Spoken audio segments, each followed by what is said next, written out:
तो once again आप सभी का स्वागत है दोबारा से हमारे चैनल के अंदर। और लास्ट वीडियो के अंदर हमने सीखा था file, edit, draw, configuration, handle, tools, models, ये सारे हमने टूल्स कवर कर लिए थे। और आई थिंक सो कि आपके सारे तो जो डाउट्स थे वो क्लियर हो गए होंगे। अब हम आगे की टूल्स के बारे में सीखेंगे जो कि इससे ही मिलते-जुलते रहेंगे, जो आपके बहुत ही काम आने वाले हैं। सो इसी से मिलता-जुलता है जो उसकी कॉपीज़ है, मैं आपको फिर भी रिमाइंड करा देता हूँ। यहाँ पे पहला ऑप्शन दिखता है न्यू, नया पेज लेने के लिए, फाइल को ओपन करने के लिए, सेव करने के लिए और इम्पोर्ट करने के लिए। इसकी शॉर्टकट कीज़ होती हैं जो ऑलरेडी आपको अंदर यहाँ पे दिखाई गई थी ना। एंड यहाँ से आप पीछे जा सकते हैं, आगे आ सकते हैं। जैसे कि मान लीजिए यहाँ पे है तो आप पीछे जाना चाहें तो यहाँ से जा सकते हैं और आगे जाना चाहें तो आगे जा सकते हैं। इसकी शॉर्टकट कीज़ होती है कंट्रोल ज़ेड, राइट? और यहाँ से पेज को छोटा और बड़ा आप दोनों कर सकते हैं अपने अकॉर्डिंग, जैसा आपको चाहिए। ये आपका एक्चुअल पेज आता है और यहाँ से आपका ऑब्जेक्ट, जो ऑब्जेक्ट रहेगा वो आपका एक्चुअल साइज़ उस ऑब्जेक्ट का आ जाएगा। और यहाँ पे आप किसी भी चीज़ पे क्लिक करेंगे तो वो वैसा ज़ूम होता चला जाएगा। एंड आगे की चीज़ें जो आती हैं, यहाँ पे नेक्स्ट आता है सॉ पाथ, जो आपका कटिंग का पाथ रहेगा वो सब दिखेगा। इन सब का यूज़फुल नहीं है।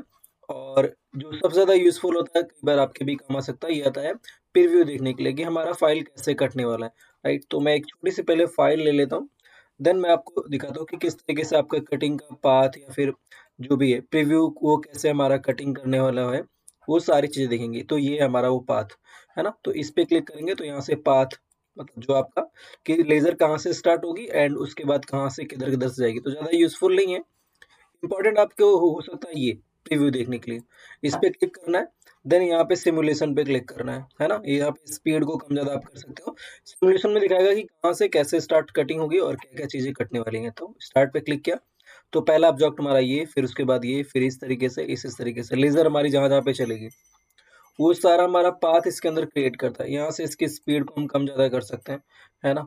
ये इसके बढ़ा दें तो फटाफट से कटिंग दिख जाएगा। तो हमारा जो-जो ऑब्जेक्ट पहले कटेगा वो दिखाएगा और इस तरीके से हमारा कंप्लीट हो जाएगा। तो इस तरीके से स्टॉप करके हम कट कर देंगे। तो ये हमारा प्रीव्यू के लिए होता है, ठीक है?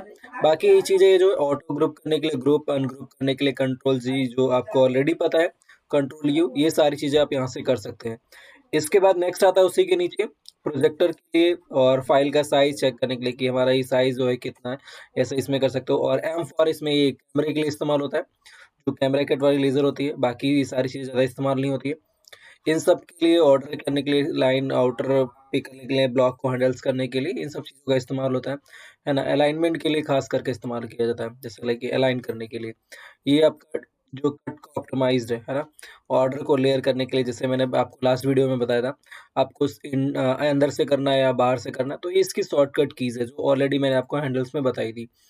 है ना? कट ऑप्टिमाइज़, इसका शॉर्टकट कीज़ आपका ये है कट ऑप्टिमाइज़, है ना? उसके बाद कंबाइन कर्व, कुछ कर्व आपके जो कंबाइन नहीं रहते, ओपन रहते हैं, तो जैसे लेज़र यहाँ से स्टार्ट हुई और यहाँ पे आके ड्रॉप हो गई, फिर उसके बाद दोबारा स्टार्ट हो गई, तो कंबाइन करने के लिए इसका इस्तेमाल कर सकते हैं। वैसे कुछ इस तरीके से, जैसे आपका ये 0 को कंबाइन कर देगा, है ना? ये आपका डिलीट ओवरलैप, जो भी फाइलें मान लीजिए ओवरलैप रहेंगी, उसके ऊपर डबल-डबल रहेगी, जो ऑलरेडी मैंने आपको बताया था, वो ओवरलैप करने के लिए, वो उसको हटाने के लिए एग्ज़ैक्टली इसका इस्तेमाल कर सकते हैं। ऑफसेट, मान लीजिए कोई आपके पास ऑब्जेक्ट है ना? तो मुझे इसका ऑफसेट चाहिए 5 एमएम का या फिर जितना भी चाहिए आपको ऑफसेट एमएम कितना, मान लीजिए 10 एमएम का मुझे चाहिए, एमएम करेंगे, इन में चाहिए, आउट में चाहिए, है ना? या फिर इन आउट दोनों चाहिए, तो मैं मान लीजिए आउट में लेना चाहता हूँ ना, करके ओके किया, तो हमारा 10 एमएम का एक यहाँ पे वो क्रिएट हो गया, ऑफसेट। ठीक है?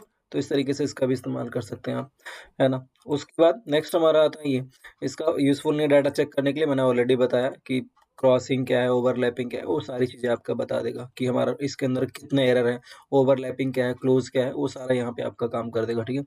कुछ इस तरीके से चेक कर सकते हैं आप, ठीक है? तो कोई भी एरर, हमारा फाइल सेलेक्टेड नहीं इसलिए नहीं दिखा रहा है, तो फाइल सेलेक्ट करेंगे और इस पे क्लिक करेंगे तो चेक करके बता देता है आपका, है ना? ये कुछ इस तरीके से सेल्फ सेल्फ खुद ही चेक करेगा। ओके।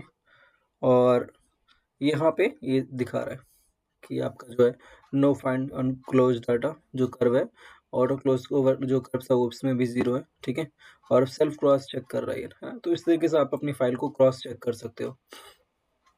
अभी के लिए हम इसको कंप्लीट होने के पहले हम इसको कटिंग भी नहीं कर सकते, तो थोड़ा सा समय लग लेगा ये आपका।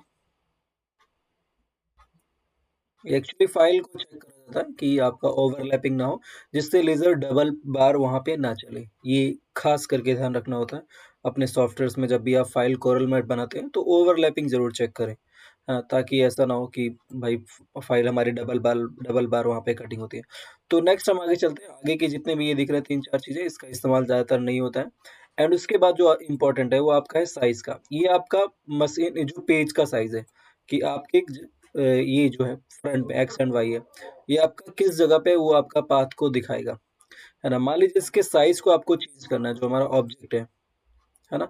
उसको चेक करने के लिए हम यहाँ से इसके साइज़ को कम-ज़्यादा यहाँ से कर सकते हैं, है ना? तो अभी मैं पहले इसको क्लोज़ कर देता हूँ, है ना? ये हमारा ऑलरेडी पूरा चेक हो चुका है। अभी 77% हुआ है अभी तो फिलहाल, है ना? तो यहाँ से इसके साइज़ का विड्थ और हाइट आप जो भी करना चाहे कर सकते हैं, है ना? मान लीजिए इसकी चौड़ाई कम करनी है या ज़्यादा करनी है, कुछ भी करना हो तो आप यहाँ से कर सकते हो, ठीक है? और लॉक अनलॉक यहाँ से आप कर सकते हो साइज़ को, ठीक है?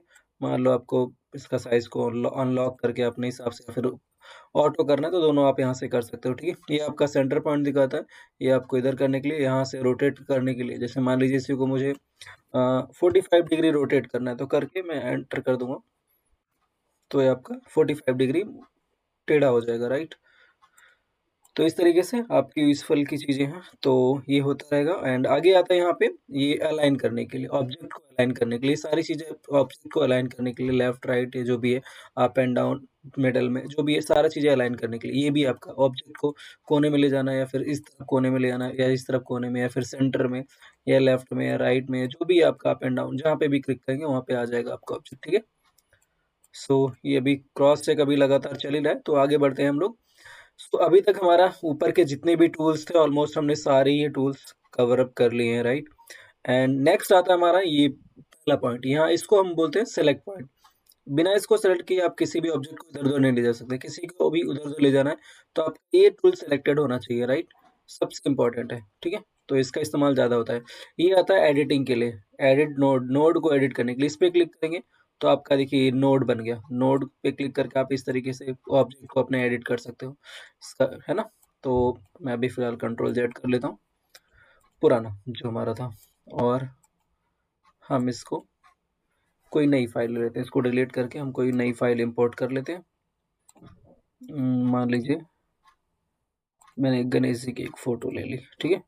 कुछ इस तरीके से। तो ये हमारा ऑलमोस्ट अभी 38 जो ऑब्जेक्ट्स थे उसके अंदर ये सारा एरर दिखाया था, मैंने इसको बंद कर दिया। अब हम नया फ़ाइल ले लेते हैं और यहाँ से हम इसके साइज़ को 50 बाई 50 को हम कर देते हैं, और 50 बाई 50 का कर दिया, ठीक है?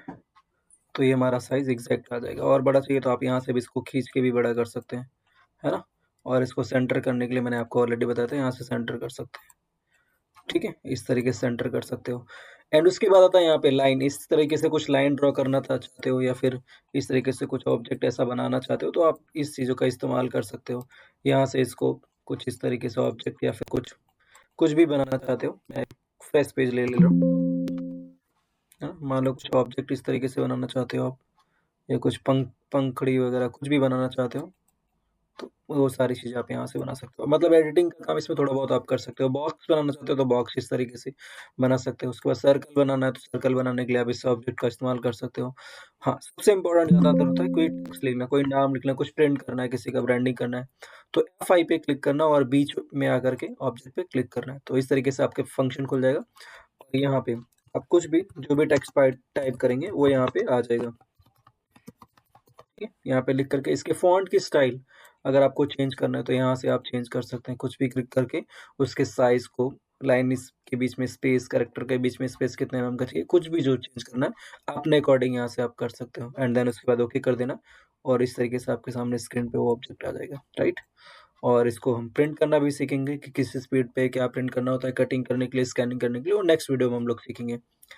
उसके बाद हमारे पास ये लेज़र का पाथ होता है, इसका इस्तेमाल नहीं किया जाता है, इसकी ज़रूरत नहीं। डिलीट करने के लिए इसका इस्तेमाल कर सकते हो, या फिर आपके कीबोर्ड में होगा वहाँ पे। इसको मिरर प्रिंट करना है तो मिरर कर सकते हो आप, या इस तरीके से मिरर करने के लिए, और ये सेंटर करने के लिए, ठीक है? और इस टेक्स्ट की कई सारी कॉपीज़ करनी है आपको, है ना?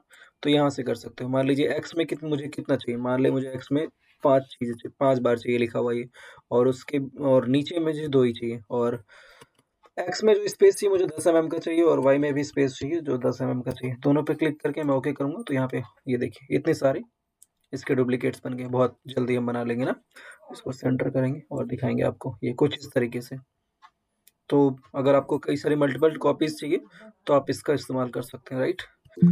तो ऑलमोस्ट हमने इस सॉफ्टवेयर के ऊपर के जितने भी पार्ट्स है सारे सीख लिए, कॉर्नर के हमारे लेफ्ट साइड के जितने भी थे हमारे सामने सारा कवर कर लिया। नेक्स्ट वीडियो के अंदर मैं आपको बताऊंगा कि एक ही फाइल के अंदर कई सारे कलर्स का कैसे इस्तेमाल कर सकते हैं, और इस पे अलग अलग पावर कैसे चलानी होती है, कटिंग की स्पीड, स्कैनिंग के लिए, फोटो एनग्रेविंग के लिए। सो काफ़ी सारी चीज़ें रहेंगी जो हम नेक्स्ट वीडियो में सीखेंगे। So thank you so much, बने रहिए इस एपिसोड के अंदर, आपको इस सॉफ्टवेयर की पूरी जानकारी मिलेगी। Thank you so much.